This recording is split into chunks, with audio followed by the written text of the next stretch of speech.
akka viidiyoo irraa arginetti akka ammootiin sooshaal miidiyaa irra deemu FB irra deemu Facebook rukuttaa kana eessa ammootiin egaa isiin waajjira poolisii keessa seentee rukutamte moo karatti rukutamuu dandeette? Waajjira poolisii seente. Erga seente fiiguuf na harkaa kaate. Na harkaa fiiguuf kaanaan faana fiiga. Faana fiigennaan gora cinarraa naan jettee ammallee na harka darbattee deemtee jennaan ulee tubboo wayii harkaa qaba kamaa biraatii girgiddaa irra qaxxalamuun. Isa harkaa qaba aaree amma gizee takka dha'ee jennaani gadi kufte. Lammaffatti illee aaree amma ganatti deebise. Kanaan ala yeroo kanatti wanti ani sirra geesse olola adda addaa akkaataan itti dhagaa ture hangaru achi gahuun duratti ammallee si gaafii isinii qaba. Hojiin poolisii duraan dursee maalidha? Nageenya kabachiisuudha. Nageenya kabachiisuudha. Yakki erga raawwatame booda ilmi namaa tokko ni tumamamoo gama seeraadha uufama? Gama seeraatiin uwwifama. Gama seeraa uufama. Gama seeraa uufama. Tumamuu hin qabu. Tumamuu hin qabu. Ilmi namaa kun ammootiin mirgi ilma namaa lama. Mirga namummaatii fi mirga dimokiraasiiti. Ilmi namaa ammootiin namummaan kabajamuudha qabu. Mirgi dimokiraasii isin bira qabu.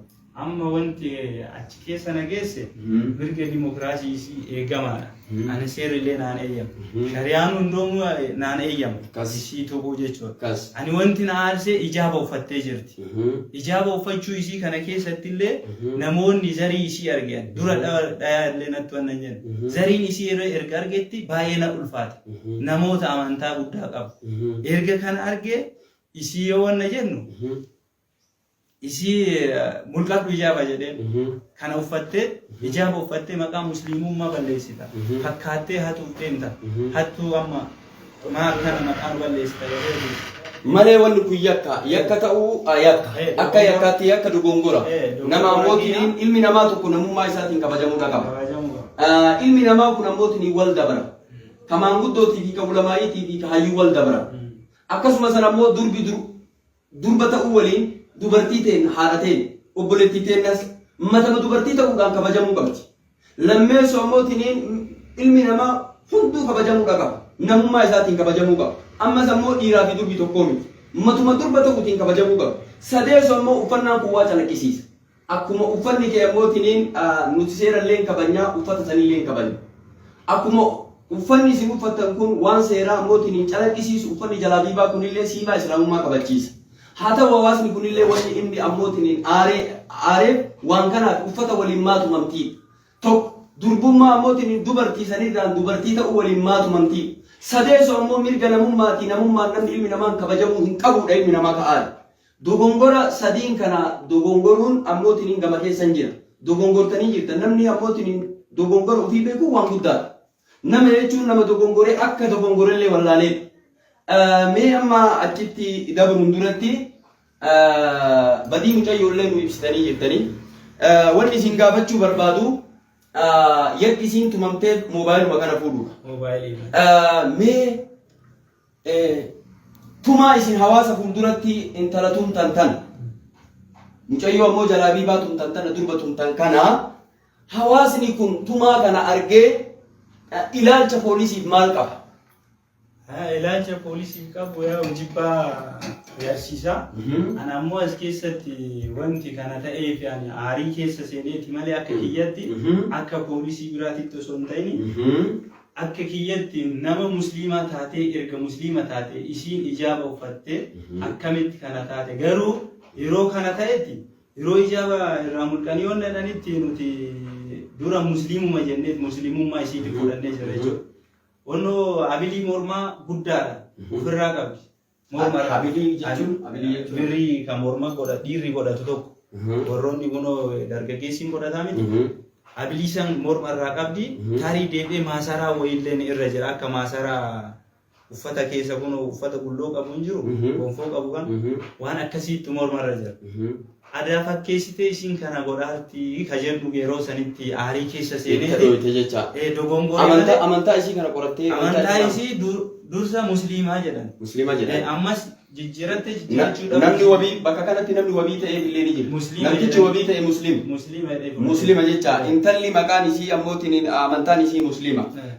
Kana bira goolamna social meediyaan waan bara waggaa lama dalagame har'a ammootiin bulii sadii duratti gadi dhiifame. Wanta social media kana argitee kiniin jettee maaltu sitti dhaga'ame? Ana baay'ee tokko na gaddisiise. Maaliif jennaan ofii osoo hin ta'in ani maqaa aanaa gaasaraatii fi poolisii aanaa gaasaraa warroota irra jiru isaanii fi nan dhaga'ame. Maaliif nan dhaga'ama? Ani ammoo yoo xiqqaate nama waggaa tokko olii deemaa jiru jechuudha erga jijjiirame. 2016 keessa jijjiirame amma barii ka keessa jiru 2017 seensa irra jirra. Poolisiin aanaa gaasaraa maaf maqaan isaa tuqama? Wanti kun ammoo jibba poolisiif qabu agarsiisa malee poolisiin tokko an nama tokko erga an badii qabaadhee badii kiyyaan erga gadduu nama kanaa gadda nama kanaa qabaate namni sun yeroo sana waraabee jira waan ta'eef sa'aatii sanitti akka seeratti dhiyaatu yookaan ammoo sooshaal miidiyaa makan irrattu baraa fi yeroo qaba waan ta'eef osoo yeroo sanii ganna dhiisanii jiraatan anattis natti hin dhagamu. Ummataafis hin gaddu. Garuu kana keessatti haa ta'u ani ummata musliimaatii fi ummata kamiin ummata Oromoo kamuu dhiifama gaafadhee as keessatti ummanni Dambal jaarsi biyyaa hin jira, dargaggeessi hin jira, badii kiyyaayyuu haa ta'u, badii nama biraatu haa ta'u as keessatti bahee waan kana bikka dhaamsuu danda'u ana badaa godhanii jibba poolisii qabu. Jibba qaama mootummaa poolisii hidhateef jechuudha. Jibba isaaniif waan qabaniif jaarsonni biyyaallee akka waan cadhisee na fakkaata. Jaarsonni biyyaatii fi sheekoleen osoo bayanii waan kanarratti falakaayanii ummanni Dambal jedhaati ummata Dambaliitiif dhaamaa jechuu barbaade.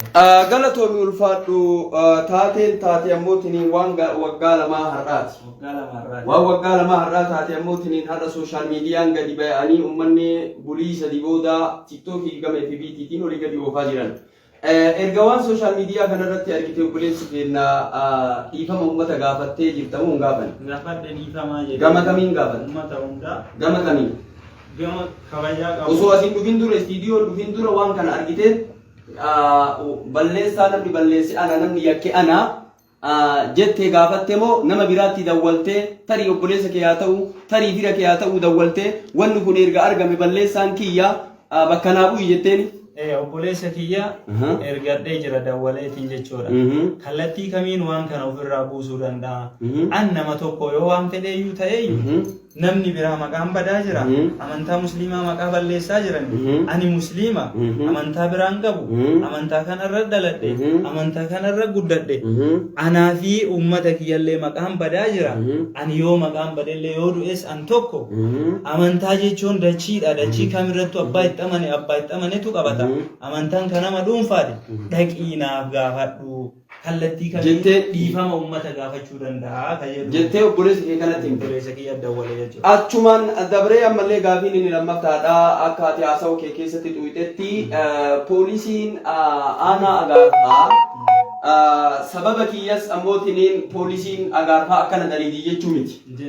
Anis poolisii agaarfaa bakka bu'ee ammootiin wanni guyyakka gaasara wanni guyyakka ta'uu beeyti. Poolisiin gaasara ammootiin ilaalcha uummataa duratti akkanuma dalaydii jechuun namatti hin dhagayama. Poolisiin gaasaraa ammootiin akkana dalayduu miti.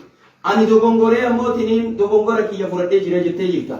Wanni ammoo battalatti na aarse ammootiin intalli ijaaba godhattee musliima ta'uu waliin sanirraan meeshaan isirraa arge meeshaa biraati. Hedduu na gaddisiisee aarii keessa sii dha'ee malee ani dhimma ammootiin islaama jibbuufillee miti. Ammas ammootiin dhimma ammootiin warra achi keessa dalaganii qaama mootummaa warra gaasaraa dalaganiif ammootiin ilaalcha biraa jamii hedduu ilmi namaa kun ammootiin dogongoraadha. Ulamaanis ta'e beekas ta'e hayyuus ta'e sheekas ta'e anas ta'e isas ta'e dogongora. Ilmi namaa kun martuu dogongora. Ilma namaa jechuun dogongora isaa irraa kan waa baratu. Ulfaadhu kabajami dogongora keetii irraa waa baratu siin jenna. Itti siin dabarsa yaada biraa qabda. Itti dabalu kallattii qajeelcha poolisii godina Baaleetiin akka waa dubbatan barbaadeeti. Yoo waan badii qabaadhu taate yoo narratti qabaadhu taate yaada jiru kallattii kanaan akka qajeelcha poolisiitiin falminaa kaayamu yoo yaada kana keessatti rakkoon jiru. Galatoon ulfaadhu amma hawaasni nu hordofu kun hawaasa hedduudha. Hawaasa ammoo akkanatti miidhamee hawaasni waa hedduudha miidhame. Waa meeqa miidhamee awwalan mirgi namummaa sarbamuu takka. Lammeessu ammootiin intalli tun intala dubartii ta'uu sadee sommoo uffanni kun uffata hijaabaa ta'u haa ta'u ammootiin ilmi namaa moo waa ni dogongora isaarraa kawaa baratu atis dhuftee kabajaadhaan si waamnee karaa dheeraa deemtee sanuu makiinaa yaabbattee Arda Yuunivarsiitii Sheekaa Roobee itti argamuun kee waan guddaa. Ani kanarraa ammootiin si dhufe kanarraa ammootiin wanni galatoonfadhu obboleessa kee kana galatoonfadha. Maaliif jennaan obboleessi kee kun ammootiin qaamaan dhufee eegataateen kun ta'ee sooshaal miidiyaa irratti argee jire fi viidiyaan gama tiktookiitiin argee wanni kun maaltu fala obboleessa kiyya wanni kun obboleessa kiyya dalagee isoo namallee ajjeese irraa nafu jedhaadha ture silkiin illee akkanaa dawwaletti as istiidiyoo Sheekaa Roobee kana dhufee ani hin jiru obboleetti xiyya ta'e jira ture silkii fudhattee silkiin haa dawwale. Taateen kun kan taa'amte ammoo obboleessa kiyyatu ammootiin hin dalagee taatee inni dalagee osoo inni dhabame ani bakka bu'aa jedhaadha ture haa galatoomi haa ulfaatu. Ammas ammootiin waliin haasofnee fiddaa jennaan sooshaal miidiyaa irratti osoo hin ta'in dawwalee fi fiddaa jennaan ni fida. Eessa jira bakka akkanaa jiru? Itti gaafatam taa'ee itti gaafatama. Dhibbaan dhibbatti fiddaa ni fida. Akkuma sana ammoo obboleessi keenya kun amaanaa isaa guutee fidee jira. Wanni guddaan ammoo amaanaa qabaachuu islaamummaan tanaaf bareetti. Kanaaf nuti qaama qabaannetti qaama keenya walii ammoo surqina. Gama ammootiin rakkina qabaannetti rakkina walii furra. Nuti ilmaan Oromoo keessatti Oromoo Islaamaa taane nuti wal quuquu hin qabnu, wal jala deemuu hin qabnu, wal miidhuu hin qabnu. Yakka ta'e tokko badii ta'e tokko irraa barachuun barbaachisa. Namni badii balleessaa isaa san irraa barachuun barbaachisaadha. Akkuma sana ammoo hawaasa ammootiin quuqame kana waasadiif quuqame kana dhiifama gaafachuun barbaachisaadha. Hawaasa akkanatti quuqamee akkanatti madaa'ee kanaaf mee maal jechuudha barbaadda kallattii isatti dabarsuun duratti. Dhiifama isinii jedha baay'isee isin dhiifama isin gaafadha foonaa lillaahi jedha egaa. Ayyee namni gaafa waa barreessu abuunaan akkas godhe akkana ta'ee akkanatti raawwate akkanatti tumee dhiisanii poolisii aanaa gaasara maaliif jedhan kuni dogongora taateen ta'ellee dogongora taatee kanarratti illee warroonni waa barreessanii waliif sheer godhanii akkasitti waa barreessuuf itti jarjaran osoo tokko maqaa tuquu dhiisanii dhibba akkasitti laaqan santu natti ulfaate. Obboleessi kiyya kunillee akkasuma kan yaametti dhiyaatee jira hin dhiyeessa jedhee waadaa seenee jira. Waadaa sanarra dhaabbadhee sa'a ammatti dhiyeessee istiidiyoo ishee dhugaadha. Galatoomii ulfaadhu obboleessa kiyyaa inni poolisiin tokko waa balleessuuf ammoo poolisiin gaasaraa kulliin ammootiin akkas jechuun hin dandayamu. Hawaasni keenyas akka baratu. Gochi inni ammoo dalagee ammootiin gocha bareedaa miti. Gocha ammootiin namni fuulduraaf illee irraa baratu badii akka ta'u. Nama kamiifiyyuu jecha dogongora guddaa itti aansuudhaan obboleessa kiyya kana gaafadhu obboleettii san galgaluma san gadhiifamte. Sila qaamni seeraa tokko sila ammoo qorataan poolisii tokko waan kana ammootiin maaliin gadhiisa mirga wabiitiin gadhiisa moo sila ammoo waan godhu qabu. Sila akka seeraatitti yoo adeemsa seeraatiin deemne wanti kun hanna erga ta'e dantaa mootummaati. Dantaa uummataa waan ta'eef qulqullaa'uu qabaata.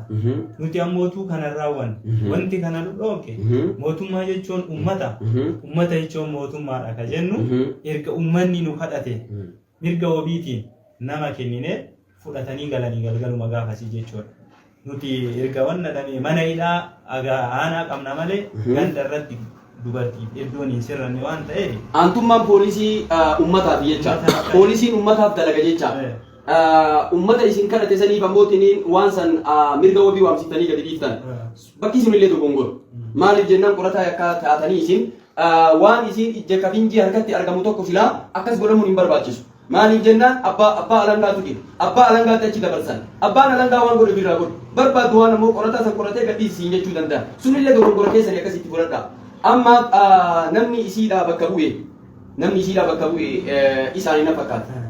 Kota me garana isin tiko jaha sana kani isin mata kota isin salam bolawaki assalamu alaikum warahmatullahi wabarakatuh ummanni martu akkuma nuti waamne nu dhufanii kabajaadhaan ammoo asitti nu argamanii jiran istiidiyoo Sheekaa Roobeetitti abbaan meeshaan jalaa badellee isaanii moobaayilii abbaan yakka isa raawwateetiin hin jedhellee yakka ofii kiyyaa raawwadhee badiin tiyya jechuu amanee ammootiin hawaasa ammootiin gaafatee jira. Anis ammoo badii balleesse kanaaf ammootiin poolisii gaasaraa bakka bu'uu jedheera jira. Gaafsan ammootiin wabii mucayyoo sanii ka tahee isaanii mee maqaan keessan eenyu jedhamtan? Musaa Jasan. Dhaloonni keessan? Iluu Keerishaa Dambal. taateen kun mee guyyaa kam gaafa kamii taame waan kana waan isinirraa quba qabdan jira? Guyyaan kiibxata. Garuu ani kiibxani kun guyyaa gabaa dambal. Guyyaa dambal. Waggaa meeqa ta'e jechaas? Waggaa sadii deema amma waggaa sadii torba keessa irraa miti waggaa sadaffatu tarkaanfate. Kan beekutti. Taate guyyaa taate ani kan waaman galgala bakka hojii oolee galee achirraa eegas na waamanii wayitaan dhaqu siin hidhaa jirti ani isaan illee nagarree bakka eegas waasi taataa jennaan beeytaa jennaan een beekaa jedheen mucayyoo san beeytaa siin jedhan obboleettii xiyyaa jedheen gocha ishii jibba malee ishii wanni jibbu hin jiru jedheen eegas waasi ta'eeti fuudhii jedhan mucayyoon tun ammootiin wannan isin gaafachuu barbaadu obboleettii jettanii waasii dhaba waamtanii waasii saniin gadhiisan. Mucayyoon tun ammootiin akka namni jedhutti sooshaal miidiyaa irratti gariin duutee gariin hin jirti sooshaal miidiyaan olii gadi oofaa jira. Har'a mucayyoo tana egaa obboleettii taata mucayyoo tana jiruu isiillee namni beeku du'a isiillee namni beeku isiin. Mucayyoon kun ammootiin jiruudhaan jirti hawaasaaf. Jiruudhaan hin jirti. Asin jirtu. Eessa jirti? Suudii jettee. Suudi Arabiyaa jirti.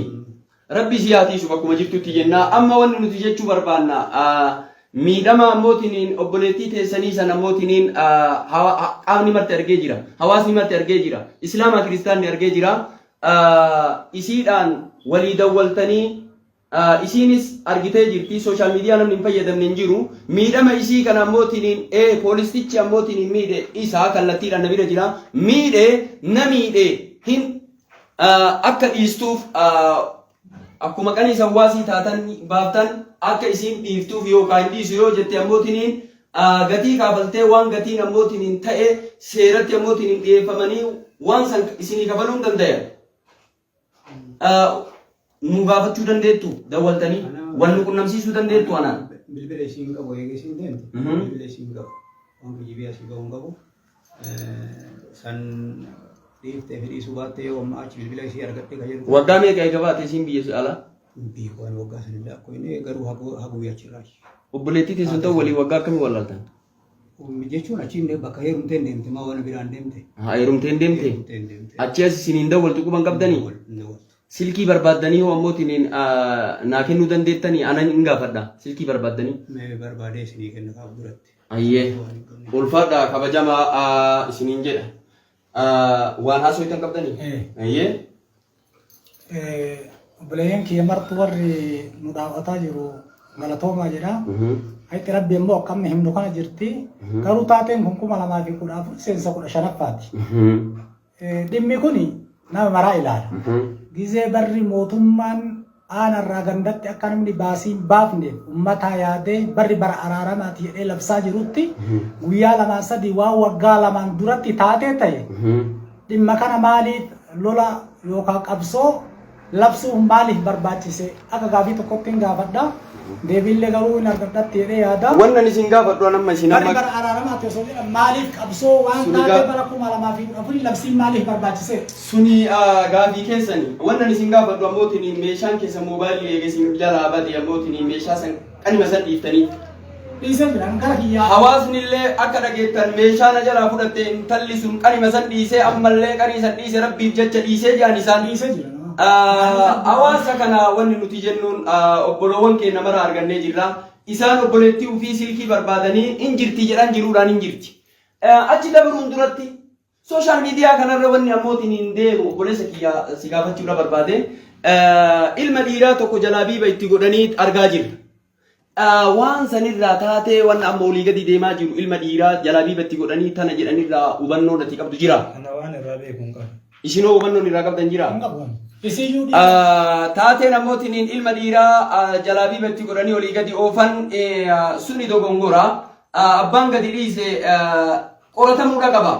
Taateen mucayyoo intalaa dubra obboleettii isaaniiti islaamaa waan kana kadalayde isaanii waasii ka ta'e abbaan meeshaan jalaa bade isaanii dhiiseef jedhanii isaan ammoo rukute san ammootiin aareetiniin inatti dhagaameetiniin jalaabiiba godhattee gocha kan akkamitti gooti jedhee yeroo sanii aariidhaan butamee ta'e jedhan ilmi namaa kun dogongora ofii irraa deemuu waan guddaa. Assalamu alaikum warahmatullahi wabarakatuh. Ani Abu Said jedhama. akkuma asii obboleessi kiyyaa kun kaasee anillee hojjetaa mana murtii aanaa Gaasaraa ture waggaa dheeraadhaaf naannoo akkas waggaa 6 achi dalagaa ture. Inni illee akkasuma na bira dhufee achirraallee jijjiirraan ka'ee gara aanaa Gaarfaatti deeme. Taateen kun kan ta'e bara 2014 wanni har'a miidiyaa irratti ammoo socho'aa jiruu fi asirratti miidiyaa irratti habarsaa jirani waan torbii takka hin geenye waan guyyaa 4ti. Seensa bara haaraa kana guyyaa 2 dura.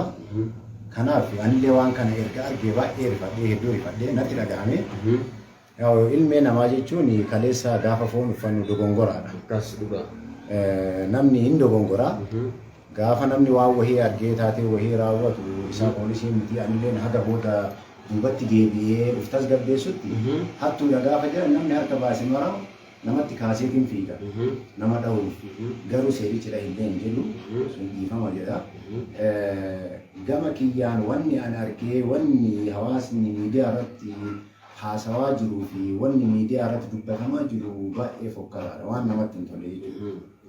Kanaaf ani wanni waan kanallee isattis bilbilee osoo isatti hin bilbille kallattiidhaan fiigee istiidiyoo Sheekaa Roobee dhufee istiidiyoodha Sheekaa Roobee dhabee maatii gaafadhee akkasuma obboleettii fi ummaa isaatti as jira gaafannaaniin asuma jira bilbilii fi haala argattu booni malee naan jedhanii borii sanitti haala argadhee jira jedheeti yaada inshaallah.